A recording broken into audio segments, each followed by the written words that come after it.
We recognize what we called the kinetic molecular theory of gases. Gases move very rapidly. They have constant random motion. So our first assumption of the kinetic molecular theory, and just think about that, kinetic means moving, right? Molecules move. And when they move, they do so with complete random chaotic order. The second assumption of the kinetic theory says that the size of a gas particle is so small compared to the space between the particles. You could say that it is negligible.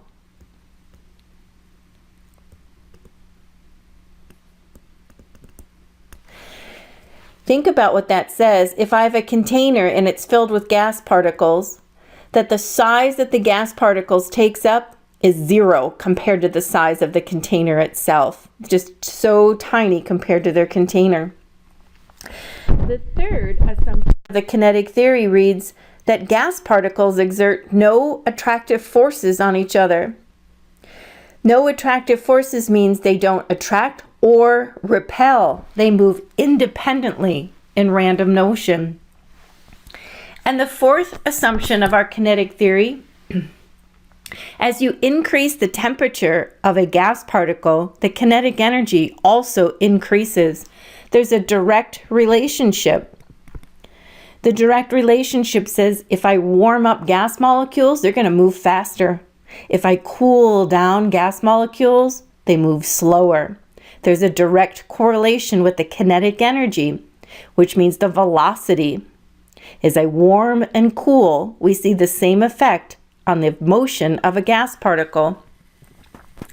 And our fifth assumption, when a gas particle collides with one another, they just simply rebound and travel in new directions. There is no net loss of energy. Even though I know anytime two objects collide, there could be a little bit of friction, but this is just an elastic collision.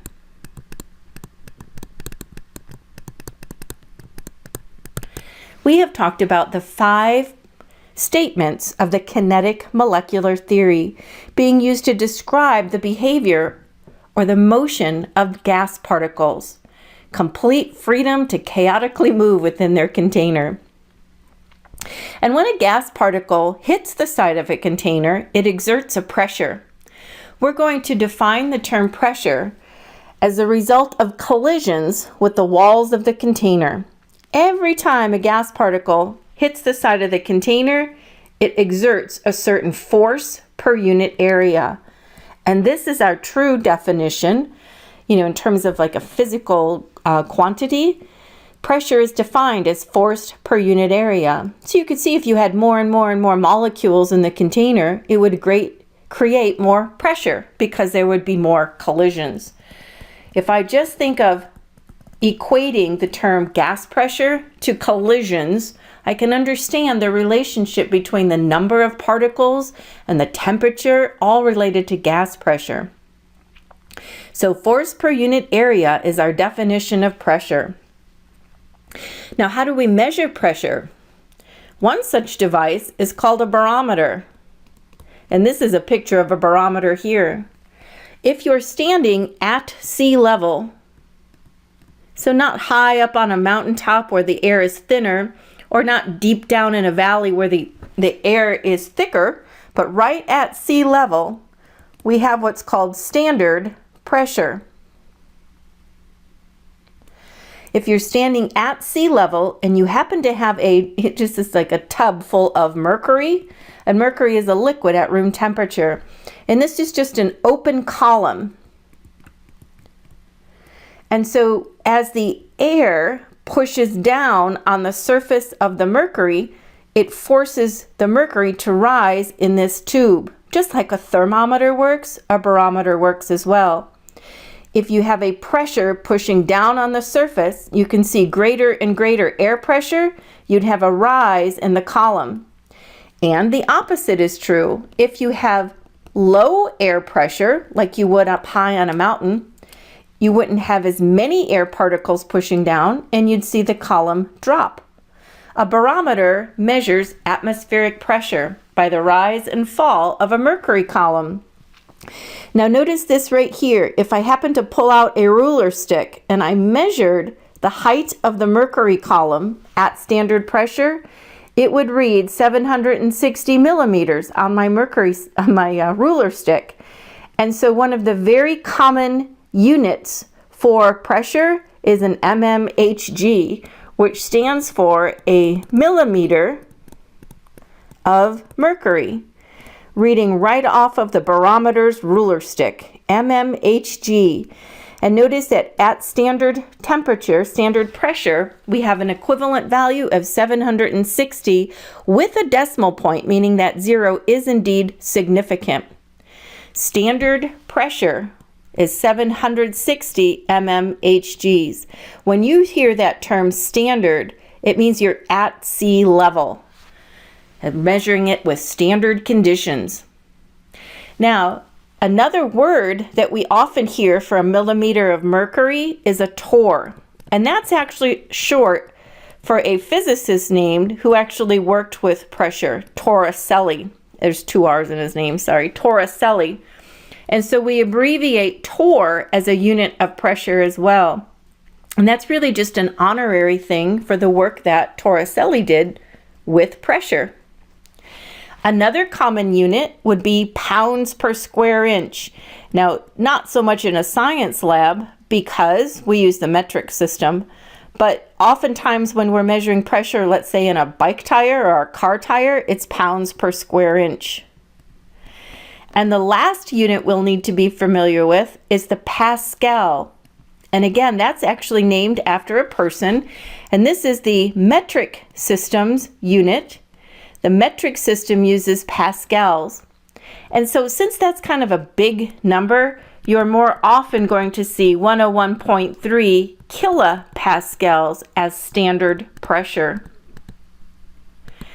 Now, when we go to work, we need to be able to convert between these units. And so I wrote down a note here that says you need to commit to memory these values. That 760 is the standard pressure in a millimeter mercury, which is equivalent to saying torr. And that 14.7 pounds per square inch is the same as 760 torr. And that 101.3 kilopascals is the equivalent value in a metric unit. Those all equate to one standard atmosphere. When you see the abbreviation ATM, that stands for atmospheres of pressure. 1 is a number that we assign to 760 millimeters of mercury, the height of a column of mercury at sea level measured with a ruler stick. Do you have those written down? That would be very helpful to put a note there, memorize. And let's model how one of these could actually, how does this employ? Let's suppose we have a scuba diver, typically beginning a dive with a compressed air tank of 3,000 pounds per square inch. And there's a decimal there, so that's significant zeros, pounds per square inch. Convert this value to A, atmospheres, and then B to millimeters of mercury. So we have 2 conversions, a letter A and a letter B. Given pounds per square inch, let's find it in atmospheres, and then we'll find it again in a millimeter of mercury. So just as usual, when we start by writing what our unit is that's given. And when I think about a conversion factor, we want over given is our setup so we can cancel units. Well, we want to know an atmosphere in our first letter A given a pound per square inch unit. Do you remember from the previous slide that 1 atmosphere is equivalent to 14.7 psi? So this little conversion will simply have us type out on our calculator 3,000 divided by 14.7. And my screen reads 204.0816. And I wrote all those decimals down to remind us we have to consider sig figs. And when I'm using the conversion factor, I had 4 sig figs because this had a decimal with it. So I'm going to ensure that I put down 4 sig figs and report my final answer. Well, what if we started with 3,000 psi, and this time we want over given our conversion factor, where this time we're targeting millimeters of mercury starting from that psi. Want over given ratio cancels the psi's and brings me to a millimeter mercury. Now remember the benefit of memorizing these numbers. I'll know that standard pressure is 760 mmHgs, and that equates to 14.7 psi's. If I have those memorized, I can easily convert 3,000 times 760 divided by 14.7. Did you see that key sequence? 3,000 times 760 divided by 14.7. And my screen is 155,102.04, and it has more decimals yet. But remember, we're only allowed 4 sig figs. Now to keep the magnitude the same, 4 sig figs, here's the 4th sig fig, and I really can't use zeros because they'll become trailing. So I'm going to write this as 1.551 times 10 to the 1, 2, 3, 4, 5th power. And that gives me 4 sig figs with the correct magnitude, and my unit would be a millimeter of mercury. That's a big number, isn't it? That's a high pressure. Why don't you try some? I wrote down those conversions for us. You're working to memorize those. Pause the video and just work out these conversion factors just to ensure you're practicing. Come back when you're ready to check.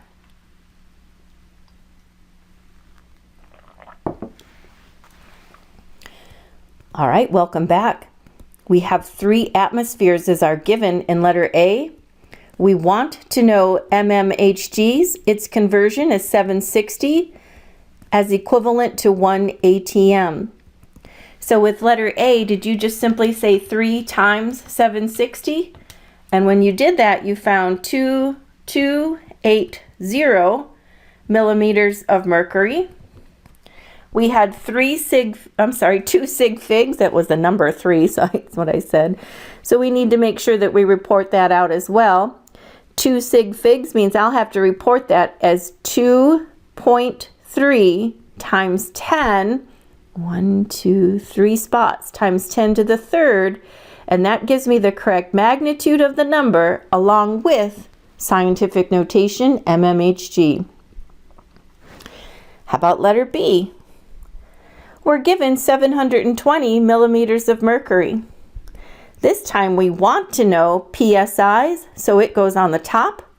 We want to cancel the millimeter mercury, so it goes on the bottom. We're working to remember that the equivalent values at standard pressure, these are all values for standard pressure, standing at sea level, those are standard conditions. 14.7 psi's is equivalent to 760 millimeters of mercury. So we're going to hit 720 times 14.7 divided by 760. And we get an answer that reads 13.926 if I keep going. But I'm looking at, well, look at, there's no decimal point here, so that really is only 2 sig figs. So if I round this, I can get 14 psi and report with 2 sig figs. And how about your letter C? 424 millimeters of mercury. This time we want to convert into the atmosphere given the millimeter mercury. We know the equivalent values, that 1 atmosphere is the same as saying 760 mmHgs. So we simply say 424 divided by 760, and my screen reads 0.55789, and there's even more decimals there. But how many should I report? Well, just 3. 3 sig figs, 0.558 atmospheres. Did you do good? All right, easy enough. Converting with pressure units. So let's use these pressure units, kind of an application of, what do we do with pressure? Well, we discuss it as one of the 4 important variables when discussing the behavior of gases. If we want to manipulate the kinetic motion of gas molecules, we can do so by changing pressure, which affects volume. We could change temperature, or we can change the number of particles. Think about that mole as really the measure of the number of particles in a container. We're also going to know that when we talk about temperature, we must always use the Kelvin scale. Always, always, always in this entire chapter. Well, that's not spelled right. And just to remind ourselves, Celsius plus 273 gives us the Kelvin unit. And this is because there is no zero or no negatives in the Kelvin units, so therefore our math works out, right? We can't use negative or zeros in this algebra, so we'll always convert to the Kelvin unit. Volume and pressure, all 4 of these play a role in discussing the behavior of gases. Now, one at a time, we're going to talk about the following laws. We'll relate pressure and volume in Boyle's law and say they are inversely related. The other part of this statement is saying temperature and moles, the number of particles, are constant. So only allowing 2 of the 4 variables to change, P's and V's, pressure, volume, we'll look at Boyle's law. Charles' law relates temperature and volume, T's and V's, meaning that pressure and moles are held constant. Again, these laws only allow 2 variables to change, holding the other 2 constant. We apply Gay-Lussac's law. Pressure and temperature are directly related. So guess what? You got it. Volume and moles are held constant.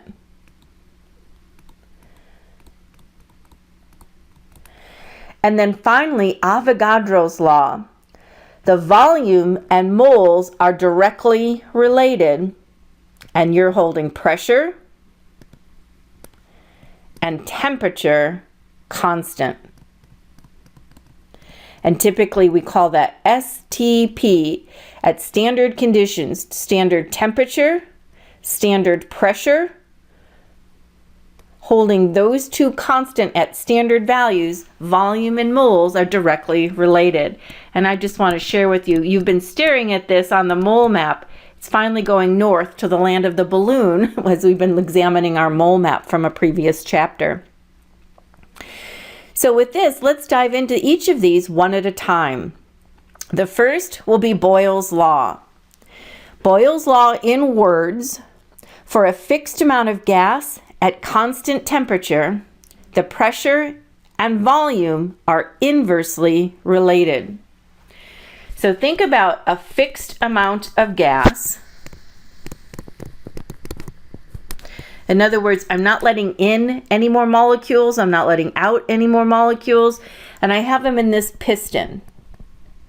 So just counting 1, 2, 3, 4, 5, 6, 7, 8 molecules in both pictures. The number is the same. The only thing we've done, well, let's also make a note that we're not warming or cooling either in this picture. It's just room temperature, if you will. We push down on the surface of the piston. So we've decreased the volumes from 2 liters to 1 liter. The volume is half as big. Now think about what happens to the pressure. If you only have half as much room to move around, you're going to hit the side of the container twice as often. And so the pressure increased. Notice the first set of conditions. Pressure 1 was 1 atmosphere when the volume was 2 liters. In the second condition, by decreasing the volume from 2 liters to 1 liter, the pressure doubled. PV equal PV for our initial conditions set equal to the new conditions. And this is the expression for Boyle's law. P1V1 equal PV2. Just on a graph, so you can see this inverse relationship. If we put P versus T, as one goes down, the other goes up. That's an inverse relationship.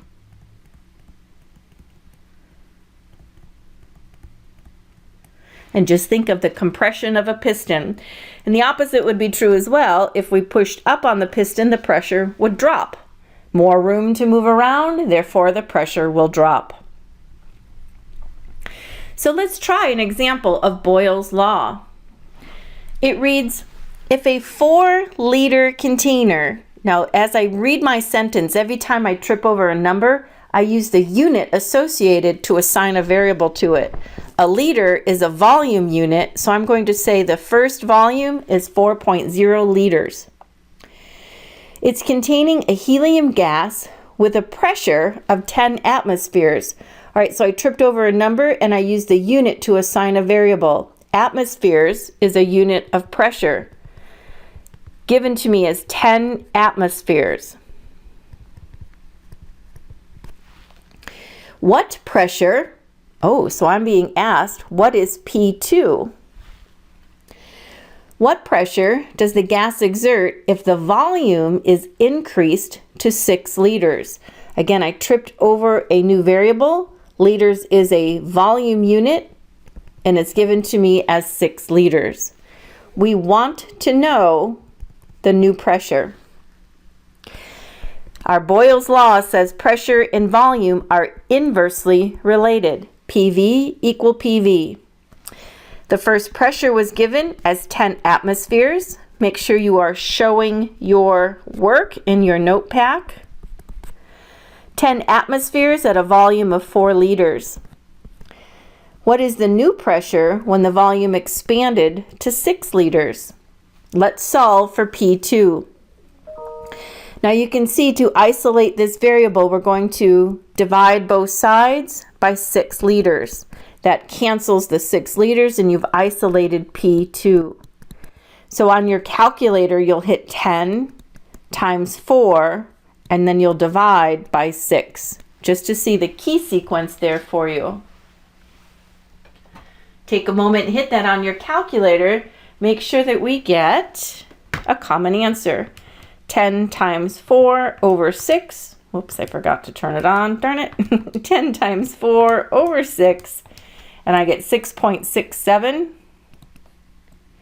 How many sig figs? Oh, we're only allowed 2 sig figs in our answer, just based on the 4.0 and the 6.0. Those are 2 sig figs, so I'm going to just say that 6.7. And the pressure unit, what we put in, comes out. So that's 6.7 atmospheres. How'd you do?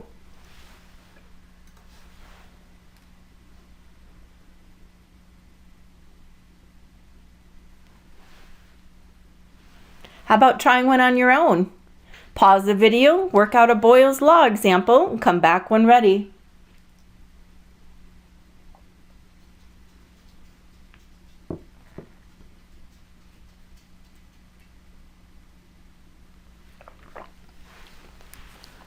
A tank compressed for air for scuba divers contains 8.5 liters. The pressure is 204 atmospheres. What is the new volume if this gas occupies a pressure of 1 atmosphere? Well, that's a significant drop, isn't it? A tank compressed air contains 8.5 liters. There's my V1, and P1 is 204 ATMs. When the pressure drops significantly to 1 atmosphere, we'd like to know the new volume. What volume of air does the gas occupy at 1 atmosphere? To isolate V2, we're going to divide both sides by 1 ATM. This then cancels, and you've isolated the second volume. 204 times 8.5. And this reads 1734, and that would be an atmosphere. We're allowed 2 sig figs based on the pressure and the volume. There's 2 sig figs there. So I'm going to say 1700 atmospheres to report 2 significant digits.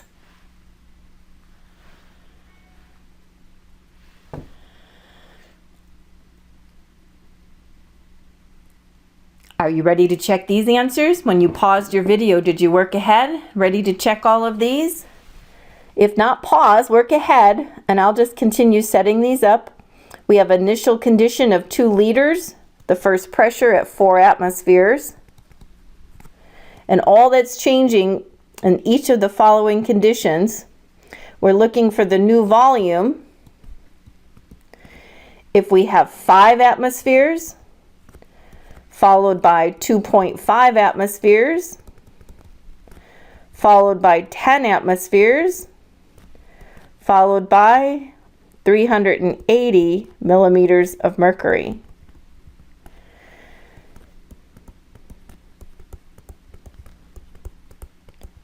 And notice I didn't quite put that in yet, because if I have atmospheres on the left side, I have got to have atmospheres on the right side. You must have like units in your equation or it will fall apart. So the left side of all of these conversions are exactly the same. You had 4 atmospheres in 2 liters. Each time you had a total there, if you just 4 times 2 is 8, and you're going to divide out by each individual atmosphere. So let's do that quickly here, just to kind of remember, dividing to isolate V2.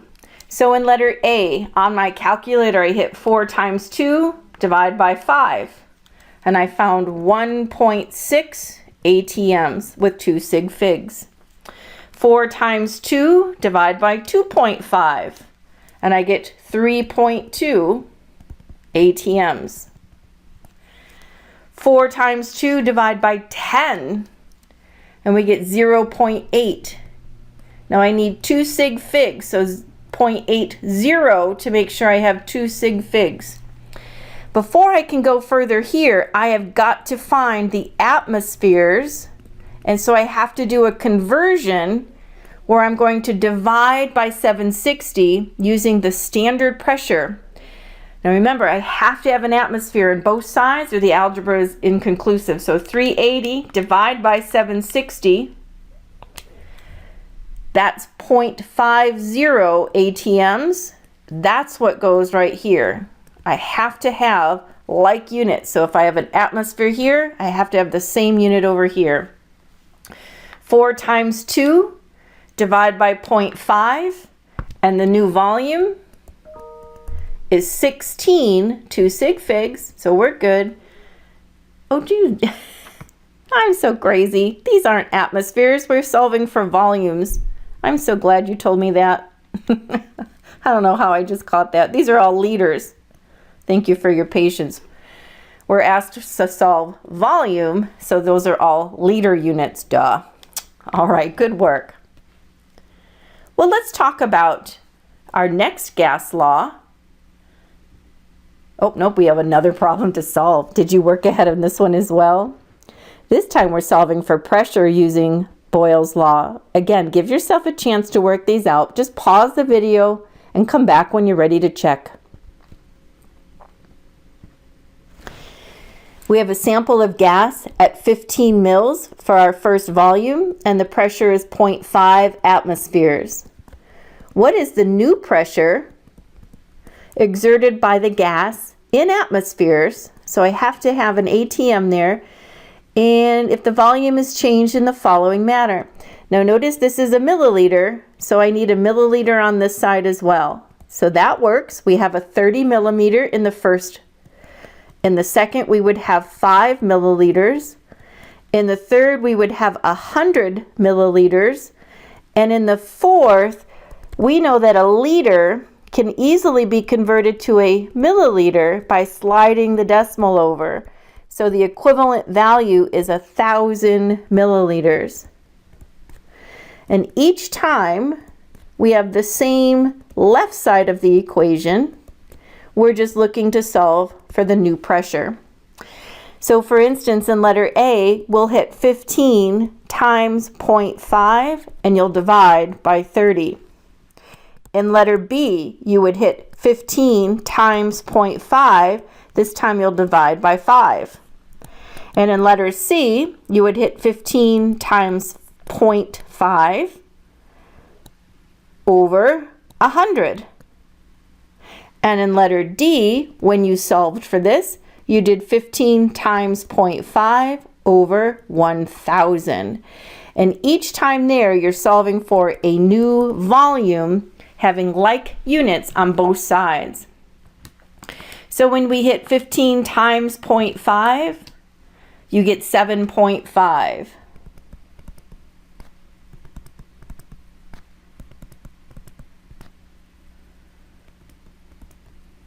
7.5 over 30, and this came out to be an answer of 0.25 atmospheres for letter A. 2 sig figs were perfect. 15 times 0.5 divided by 5, 2 sig figs gave me a value of 1.5 atmospheres. 15 times 0.5 this time divided by 100, and we get 0.075, and that's still 2 sig figs, so we're good. And the last one, 15 times 0.5 divided by 1,000, and you get 0.0075. And that also is 2 sig figs. And we've solved for the new pressure when the volumes changed. So Boyle's law, PV equal PV, an inverse relationship. Now let's examine Charles' law. Let's investigate Charles' law. And in words, we're going to write down, for a fixed amount of gas at constant pressure. So those are the two variables being held constant, N, the number of moles, and P for pressure. We're going to compare volume and the Kelvin temperature. We say Kelvin temperature, remember, is always necessary, so we avoid any kind of zeros or negative temperatures in our algebra.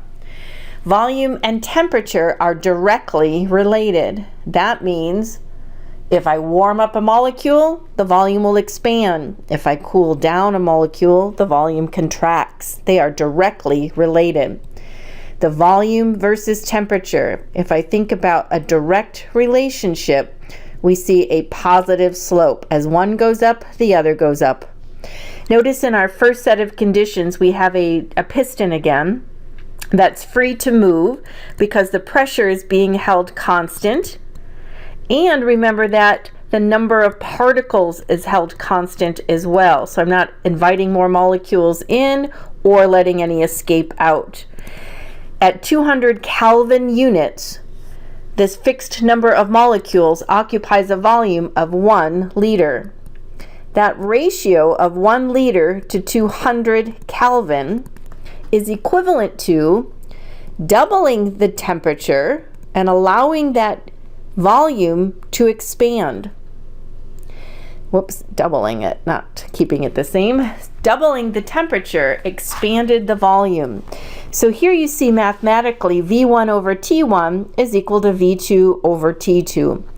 A direct relationship shows the ratio the same.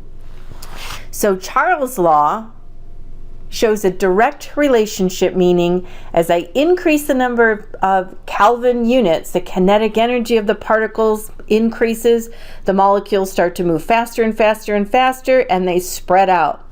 If the temperature goes up, the volume will follow, and vice versa.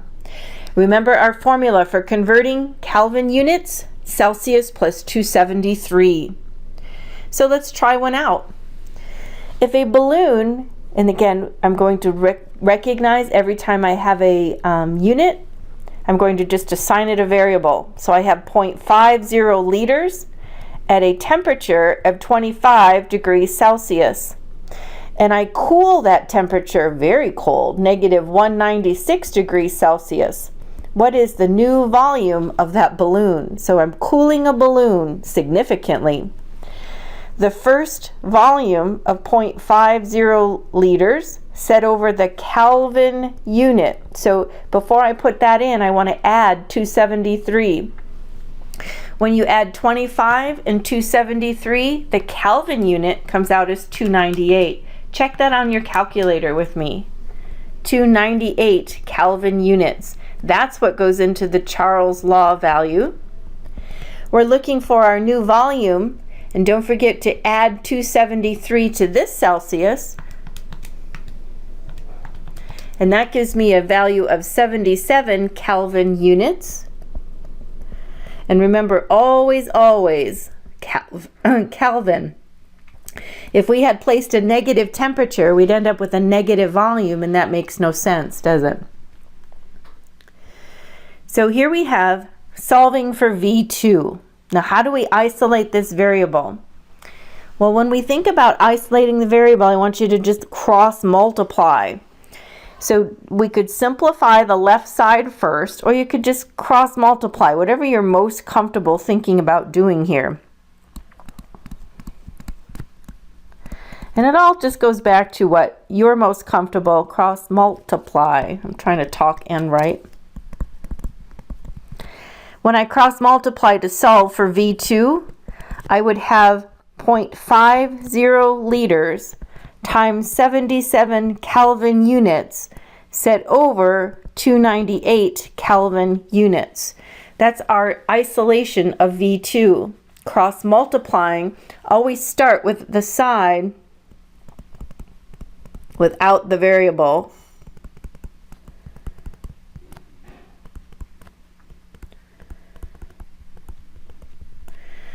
So one way to solve for that is to cross multiply, and perhaps that's what's easiest for you. 0.5 times 77 divided by 298. And when I solve for that, the new volume came out to be 0.12919. It could keep going, and that's liters. And let's see, we had 2 sig figs, so I'm going to just make sure I report that as 0.13 liters as our new volume. If perhaps you're more used to solving this in a different way by simplifying the left side, and that's certainly an appropriate thing to do, I just want to represent maybe a couple of different ways, just depending upon your background and the comfort of algebra. You might want to simplify this first, which is totally fine. So if I did 0.5 divided by 298, I get a number, 0.001677, and the screen goes on. Now you can see that you would need to multiply both sides by 77 to cancel this and isolate your variable. So when you did that, you absolutely get the same number. I'm just saying whatever you're most comfortable in doing. I would say don't round until the end. Don't clear your screen until the very end. So if you want to divide first and then multiply, that's way fine. I just cross multiply and then divide. The pathway doesn't matter. Let's try another. Here we have a volume of 0.5 liters and the temperature as 37 degrees Celsius. It's being expelled from the lungs into cold surroundings at 0 degrees Celsius. What is the new volume of the expelled air? So we're just going to remember that anytime we're doing gas law problems, we have to be sure to convert into the Kelvin units. So I'm going to add 273 to both sides. And T1 now will go in as 310. And T2 ends up to be 273 Kelvin units. V1, 0.5 liters, set over T1, 310 Kelvin units, is equal to V2, our variable that we're targeting, when T2 has cooled to 273 Kelvin. Cross multiply to isolate V2. Start with the side without the variable. So 0.5 times 273 Kelvin divided by 310 Kelvin will isolate your V2. You're going to cross multiply, starting with the side without the variable. 0.5 times 273 and just divide by 310. And when you did so, we need 2 sig figs, so I'll report my answer is 0.44. And the unit, well, if we put a liter in, we get a liter right back out. Not too bad. You try a few. Pause your video and work these out and come back when you're ready to try. Remember how important it is not to cheat yourself of the practice.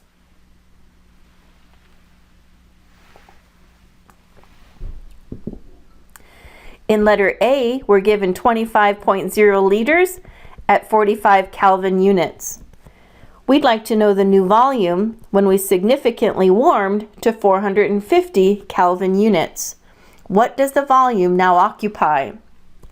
Remember to cross multiply the side without the variable first.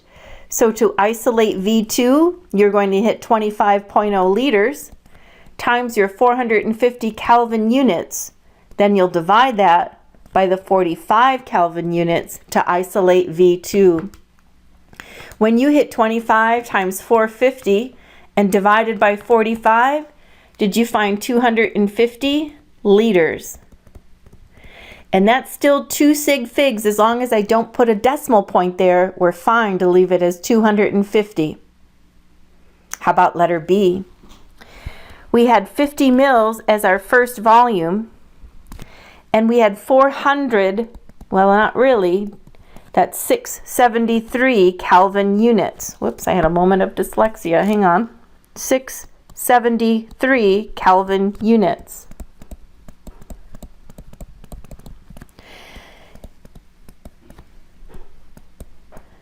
The T2 is 323 Kelvin units. Let's find the new volume, and if we put a milli in, we'll get a milliliter out as well. So isolating V2, taking our 50 mils, cross multiply the side without the variable. So we're going this direction. V1 times T2 over T1. And we'll solve by hitting 50 times 323, divide by 673. And my screen reads 23.997. We're allowed 2 sig figs, so I'll round that up to say 24 liters. Are you getting these? I bet you are. Let's introduce Gay-Lussac's law, and in this example, this will read for us for a fixed amount of gas at constant volume. So we have a rigid container. The volume is not allowed to change. The pressure of a gas is proportional to its Kelvin temperature. We see a direct relationship.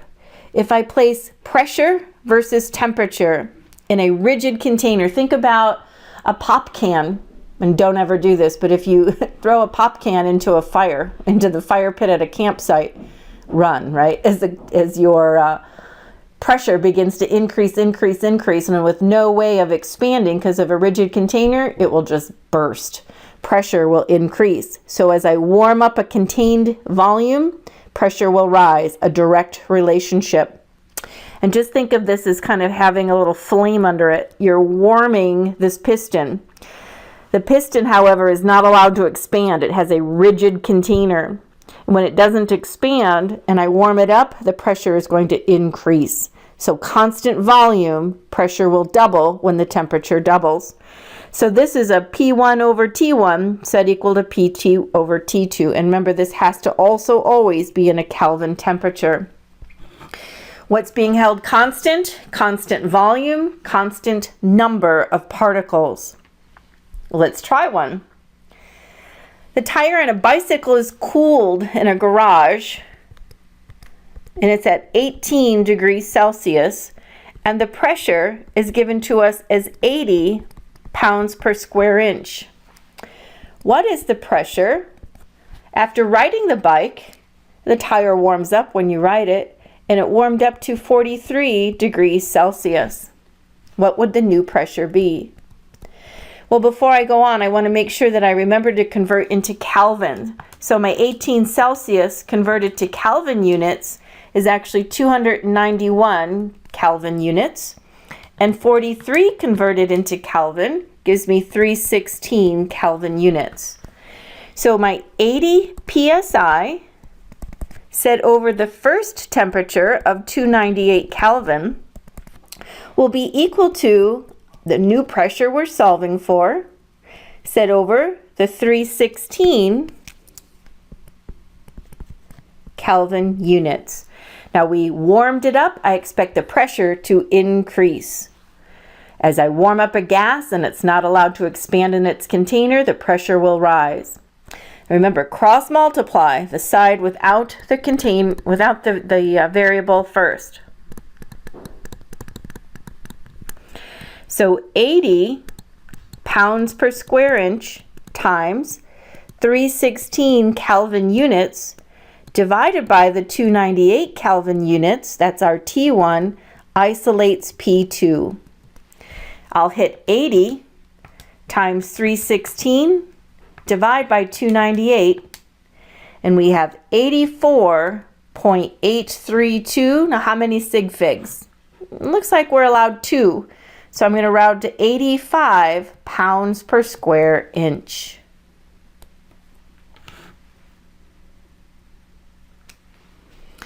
You try one. Read about a pressure cooker, pausing the video, work this problem out, and then come back to me. These are quite popular right now, aren't they? Pressure cookers.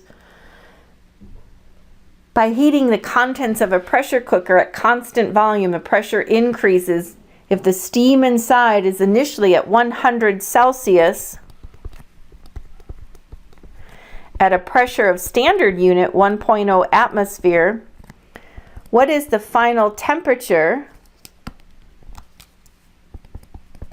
if the steam increased the pressure to 1.05 atmosphere? Oh, so the pressure went up a little from 1 to 1.05 atmosphere. So what happened to the temperature? Well, I know it's going to go up, but I also remember that I have to be sure that I put this into Kelvin units before I can set up any kind of math problem. And remember, that means that when we get our answer, it will come out in a Kelvin unit. So let's set up P1 over T1 equal P2 over T2. Now remember, that happens to be the target variable.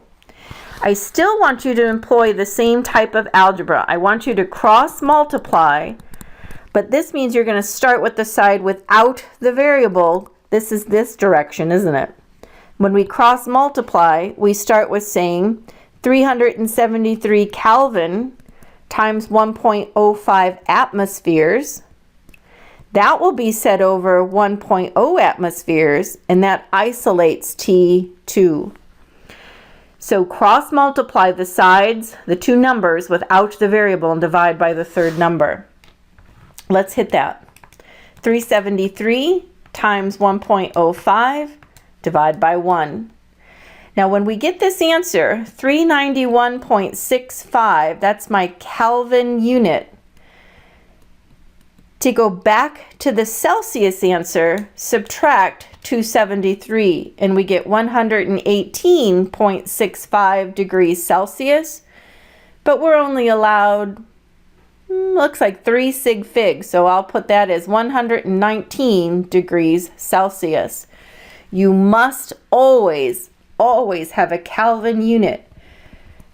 And so if you have a Kelvin unit, it comes out as a Kelvin. If you're asked to convert back to Celsius, do so by getting rid of the 273 at the end. But you cannot take a shortcut. You cannot put 100 into this equation and expect a right answer. It will not work.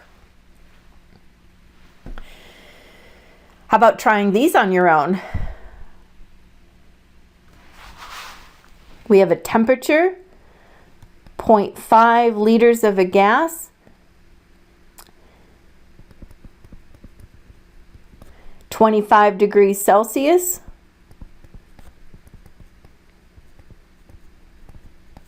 and the pressure is 1 atmosphere. Oops.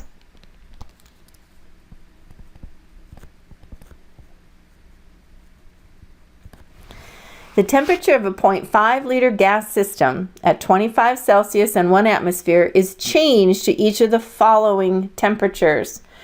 What is the final temperature? What is the final pressure? So we're being asked for P2 in this example, and we're just changing the volumes or changing the temperatures one at a time. This really is a fixed value. It's a distractor in the problem. It doesn't get used, right? It's a fixed volume. We'll never use 0.5. It's just there to tell you the size of the sample. And some of us might get tripped up thinking we better use it in the problem, but we don't. Here is T1. Here is P1. Here is T2. We're looking for P2. So each time we set up the equation, we have the same left side, 1.00 atmospheres set over 298 Kelvin units. That's our T1. So each time we're going to have the same left side. We'd like to know the new pressure. And look, they've given us the Kelvin units. How nice. So again, 1.00 atmospheres over 298 Kelvin. We're going to pull out P2, and this time the temperature went to 150 Kelvin. 1.00 atmospheres set over 298 Kelvin. Looking for P2.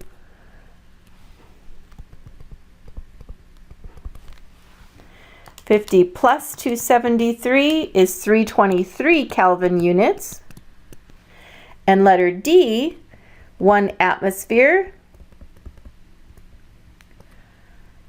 over 298 Kelvin units set over, what's this guy?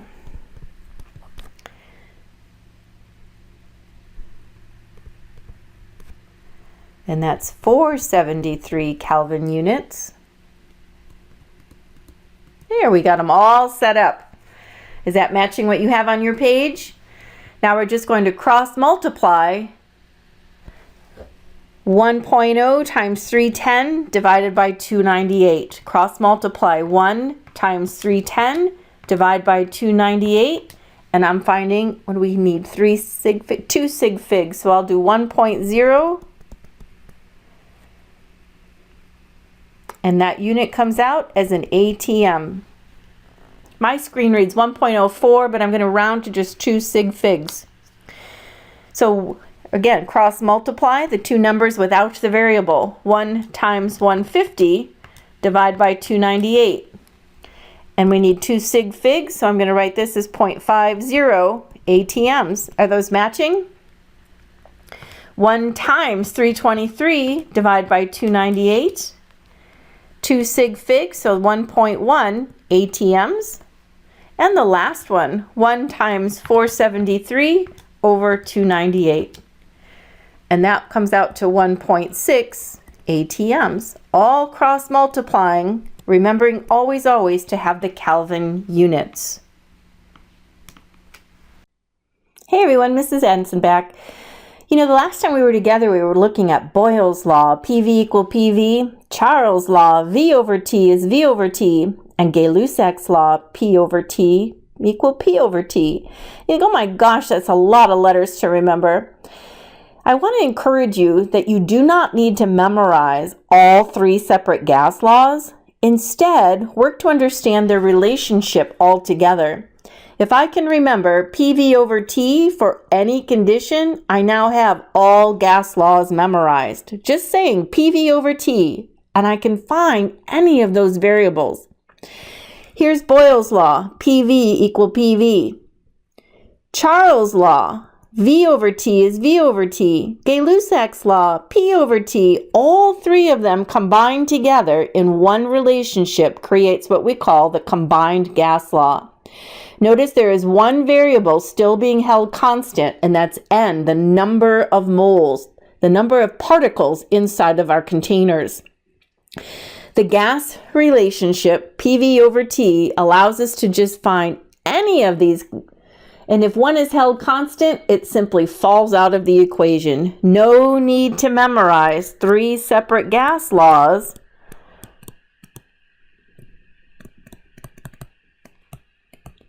Instead, work to understand the relationship so you can derive any of them.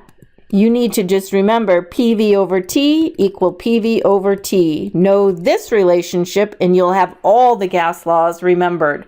PV over T.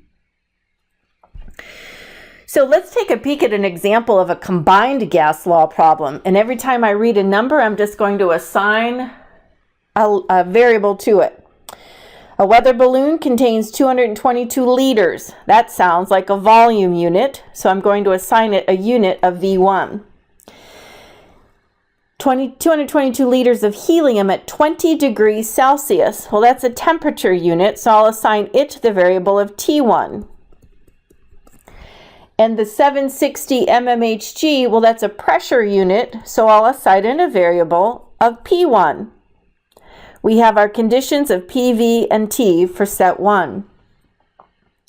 What is the volume of the balloon? So that looks like we're looking for V2.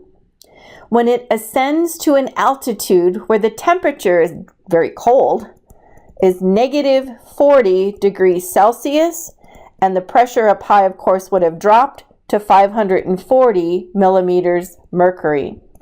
Remember the one relationship, PV over T, that it puts together all the variables holding N, the number of moles, constant. Now before we go further, let's remember to convert 273 to both of these. So we have 293 Kelvin, and if we subtract 40, we get 233 Kelvin units. So it's very cold. 273 minus 40 gets us, 233 Kelvin units. So let's chug this in. Pressure 1, 760 millimeter mercury. Sometimes you hear that called torr, remember? V1, 222 liters over T1 in a Kelvin unit, 293 Kelvin. Equal, well, here's our P2, 540 mmHg. Looking for V2, when the temperature is much colder now, 233 Kelvin units. How do we isolate V2? Well, we have a couple of different ways to tackle this. And again, I'll show a couple of ways just to see which one is most comfortable for you. The first is always to cross multiply the numbers that do not contain the variable. So I would set out by saying 760 times 222 times 233. Those are the three numbers that you multiply together when you cross multiply. Setting over the other direction, the two numbers that you multiply would be 293 times 540. And I'm going to remind you to put that in a parenthesis for order of operations. So this would be one method of solving that algebra. Cross multiply, divide by the other side. Some people like to simplify the left side first. And that's fine too, isn't it? So let's say method 1, we cross multiplied. Start with the side without the variable, divide by the other two numbers. Another way is to simplify the left side. And that's the way as well. So just to repeat, 760 times 222 over 293 set equal to 540. V2 over 233. What if I simplified this ratio right here? Let me just hit that on the calculator. So I did 760 times 222 divided by 293. And I get a number, but I'm not going to erase it from my screen because I don't want to simplify any numbers till the very end. But just so you can see what my screen is reading. It's got more decimals, but that's what I have so far. 760 times 222 times 293. That came to my calculator as 575.836, and it's got more decimals. That's equal to 540 V2 over 233. Now to isolate V2, you could simply keep this going. You could simplify 540 over 233.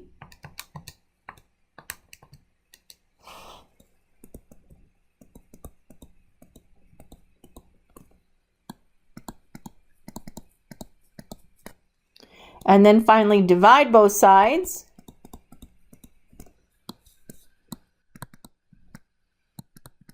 To isolate V2. And that cancels those two numbers.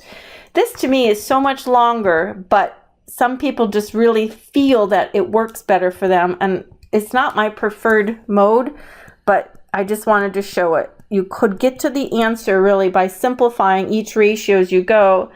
My preferred method is right back up here, and I've yet to solve for it. And let's just make sure I do that as well. Your keys, going back to the first method, 760 times 222 times 233, and then just hit equal if you like. And you get a number up here that is 39311,760. And then on the bottom, you get a number 293 times 540, and that's a number 158220. And when I solve for that, I get 248.5. Is that the same number? Yeah, that got it either way, didn't we? Well, I prefer the cross multiplying, and I wouldn't even write any of the intermediate work down. I would just keep it all on my calculator. My key sequence literally would look like this. 760 times 222 times 233 divided by parenthesis 293 times 540, close parenthesis, and my screen would read 248.5. And when I think about that, I should consider sig figs. We're only allowed how many in the problem? 2 sig figs. So 248 with 2 sig figs would be 250. And we're looking for a volume, so that would be liters.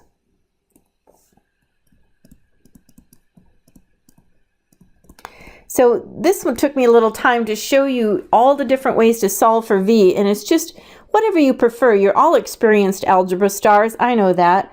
And I just wanted to share a couple of different ways to solve for the volume. You find what works best for you and stick with it. This one works best for me. Let's try another. Here we have a pressure in a 1 liter balloon at 25 degrees Celsius.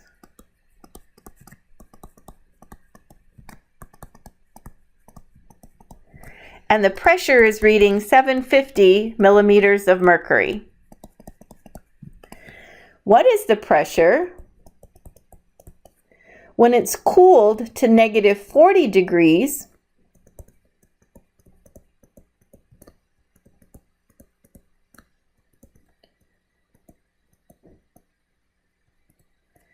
and the volume is 2 liters?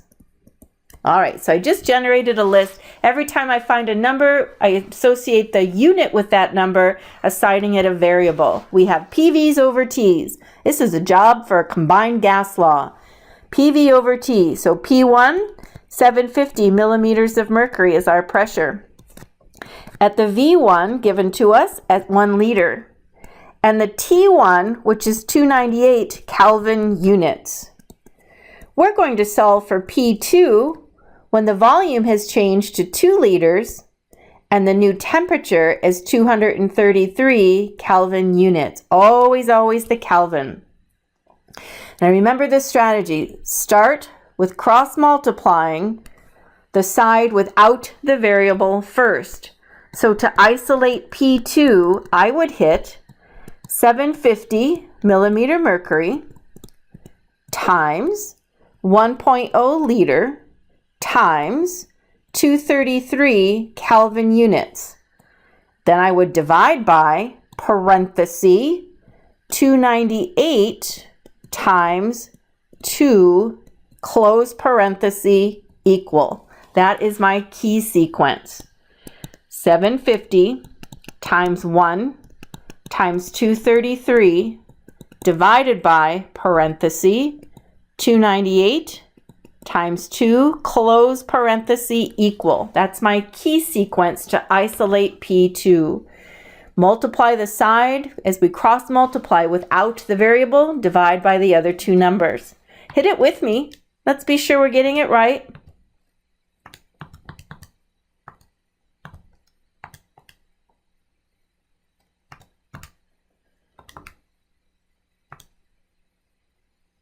Did you get a common answer of 293.2? Let me hit it again just to be sure. 750 times 1 times 233 divided by 298 times 2. Those are in a parenthesis. Yeah, I got it twice. So we're allowed 2 sig figs. So I would say 290, and that would come out then as a millimeter mercury, the unit of pressure we put into the equation. Our combined gas law problems, PVs over Ts. Well, let's talk about that last variable, N, the number of particles. This is known as Avogadro's law. When the pressure and the temperature are held constant, the volume of a gas is proportional to the number of moles present. If I increase the number of moles, the volume expands. Now that makes sense if you just think about blowing up a balloon. When you add more and more and more air into the balloon, the volume gets bigger. So when N is increased from 1 to 2 moles, the volume has doubled. Adding more particles expands the volume when pressure and temperature are constant. So V over N equal V over N. Volume and the number of moles are constant. Let's take a look at this example to just model Avogadro's law. The average lungs of a male can hold 0.25 moles of air.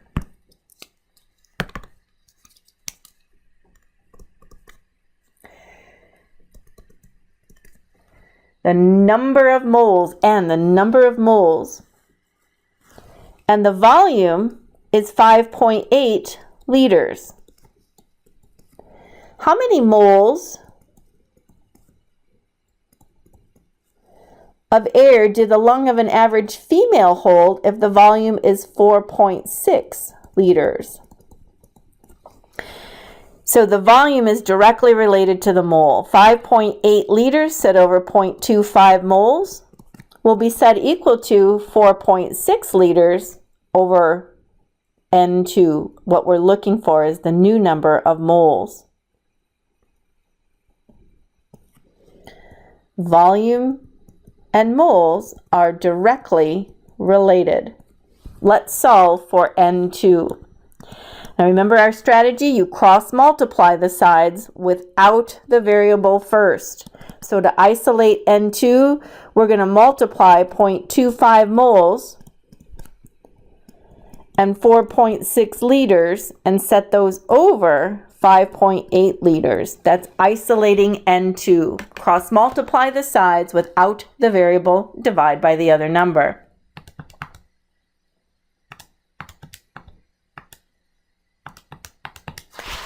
My screen reads 0.198 and more letters, or 0.19827. I could keep going. There's a lot of them there. So how many are we allowed? Oh, it looks like 2 sig figs in our problem, so we'll put 0.1 0.20 is 2 sig figs. Easy enough. When we think about Avogadro's law, there was another problem I accidentally hopped over. V over N equal V over N. So if we had 3.5 liters as our volume, when 5 moles of gas, looks like nitrogen in this example, let's calculate the new volume when each of the pressures and temperatures are constant, but the moles of nitrogen is changed to each of the following. So in letter A, here we'd have 2.5 moles. And in letter B, we'd have 3.65 moles. And in letter C, we have 21.5 moles. But we have the same left side of the equation every time.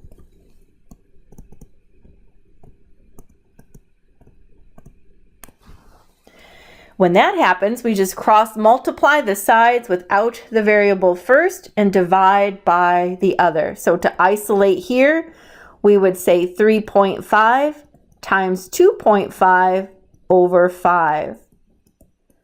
Cross multiply the sides without the variable,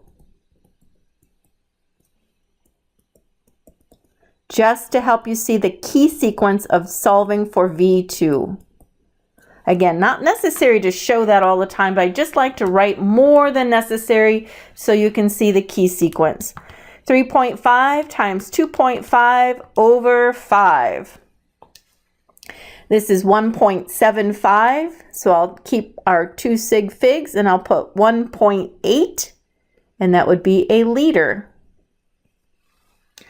3.5 times 3.65 over 5, 2.555 repeating, right? So 2.6 liters. Are these matching your page? How about the last one? What did you get?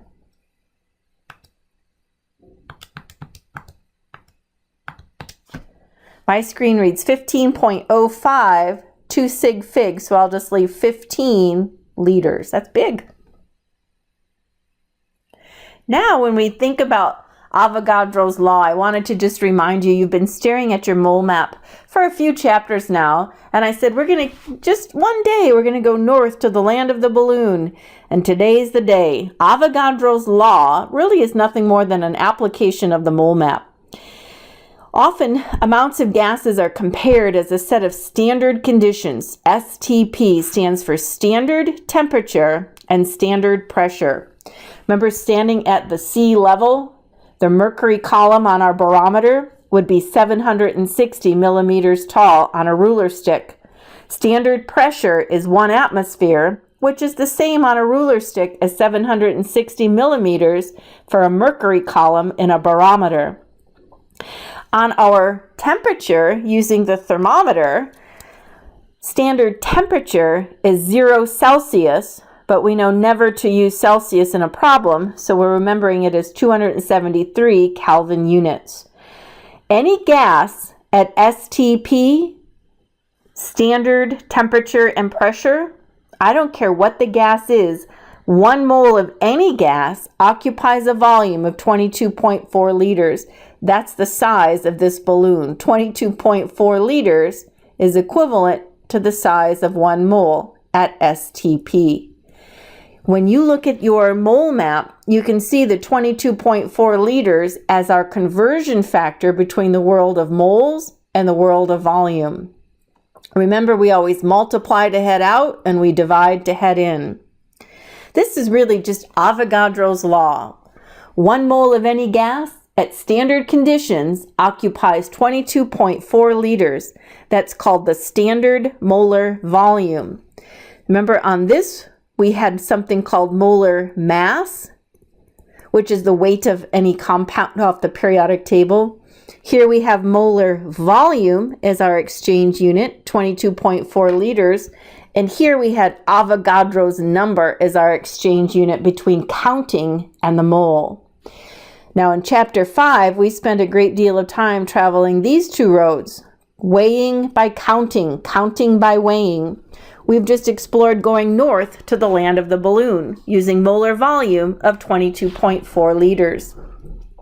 So remember, Avogadro's law says 1 mole of any gas occupies 22.4 liters, which means that it has 6.02 times 10 to the 23rd particles. That was Avogadro's number. 6.02 times 10 to the 23.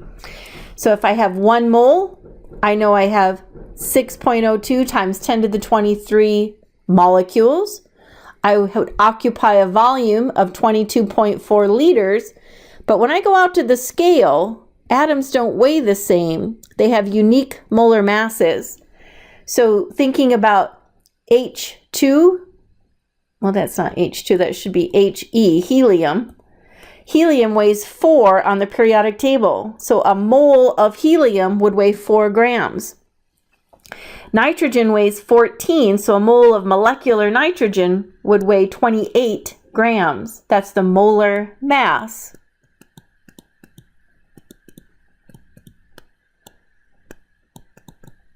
Sometimes we called it formula weight. So let's practice one. This is just a friendly mole map problem. How many moles, so this is what I'm being asked for, are in 2 liters of nitrogen? So given 2 liters, I want to know how many moles. When you're going down this roadmap, you literally trip over your conversion factor, don't you? That 2.0 liters of the nitrogen can be converted into a mole by dividing by molar volume. This is the equivalent value. 1 mole of any gas occupies a volume of 22.4. And the nice words here, at standard temperature and pressure, because that must be true for this statement to hold up. STP conditions. If you're not at STP conditions, you know that temperature and pressure change the volume of a gas. So we have to assume STP to travel the mole map. 2 divided by 22.4. This would have a value of 0.089. How many sig figs? 2, so that's 2 sig figs. 0.089 moles of nitrogen. Easy enough, isn't it? We just divided by molar volume to convert liters into moles. We followed the mole map heading in from the balloon towards the mole. How about another? Burning 1 mole of propane in a gas grill adds 132 grams of carbon dioxide to the atmosphere. What volume of carbon dioxide does this correspond to? All right, so here's what we're being asked for. We want to know the volume. What volume of carbon dioxide at STP? But do you see what we're given? We're given 132 grams of carbon dioxide. So we're sitting here on the scale. How many steps will this conversion involve? Good old mole map problem. I see that I have to head into the mole, and I do so. I literally trip over my conversion factor, the molar mass of carbon dioxide. Carbon from the periodic table has an atomic weight of 12. Oxygen has an atomic weight of 16, but there's 2 of them in that formula, CO2, carbon dioxide. Putting that together, the molar mass is 44 grams. So I need the molar mass to move from the scale to the mole, and then I need to go north to the balloon. That's where we'll use molar volume of 22.4 liters. So it will be a 2-step journey to go from the scale up to the balloon.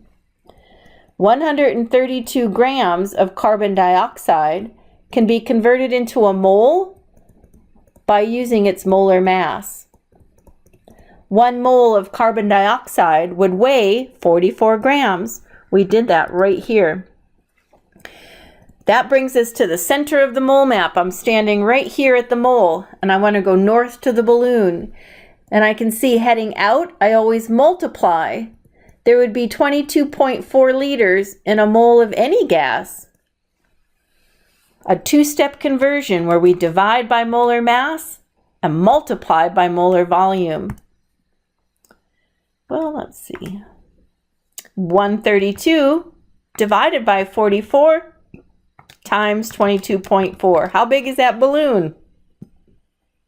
67.2 liters. We were given 3 sig figs in the problem, so I'll leave that with 3 sig figs. Those aren't so bad, are they? Especially coming off of stoichiometry, you've got that all set. Shall we try another? How many liters does each gas, given the following, let's see, how many liters does each of the following quantities of oxygen occupy at STP? Standard temperature pressure. So this right here, STP. I'm given the number of moles and I want to just go to the volume. This is an easy one for letter A. Given a mole, it's a one-step problem. All I'm going to do is multiply by the molar volume, multiplying to head out of the mole. 4.5 times 22.4.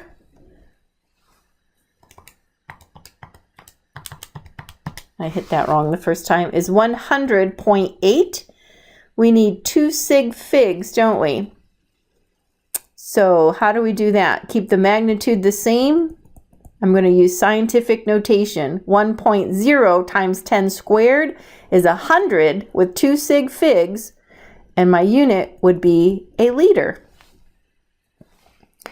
Letter B also gave me a mole, so this is nice. I'm at the mole, just standing right here in the center, and I want to head out to the balloon. It's a one-step conversion where I employ the molar volume of 22.4 liters.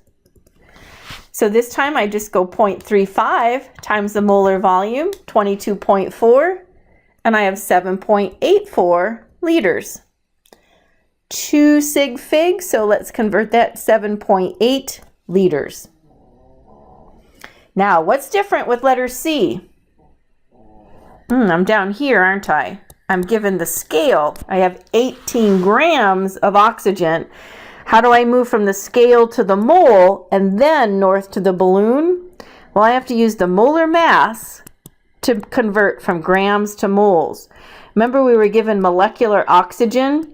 So each one weighs 16, so that's a molar mass of 32 grams. That's the weight of 2 oxygens added together. So starting at the scale, I have to do a conversion heading in. Heading in, you see you're tripping over that. Molar mass is on the bottom. 1 mole of oxygen has a molar mass of 32 grams. Now I'm at the mole and can head north to the balloon using our molar volume of 22.4 liters. So a two-stepper for letter C. Let's hit that together. 18 over 32 times 22.4. And I had 12.6 come up on my screen. 12.6. How many sig figs? Oh, we're actually allowed 3, so that's good. 12.6 liters will be my final answer. 100, 7.8, and 12.6. Does that match your page? You're doing really good work. How many moles are contained in each of the volumes? Well, pause this and just work ahead. This is simple. I just want to make sure you're understanding how to travel the mole map. Take a moment and solve these. Come back to me when ready.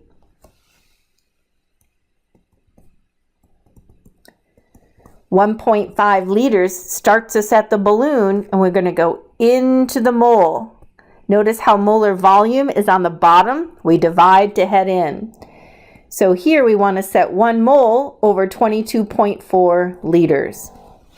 1.5 divided by 22.4, and we get 0.0669. So let's do 2 sig figs.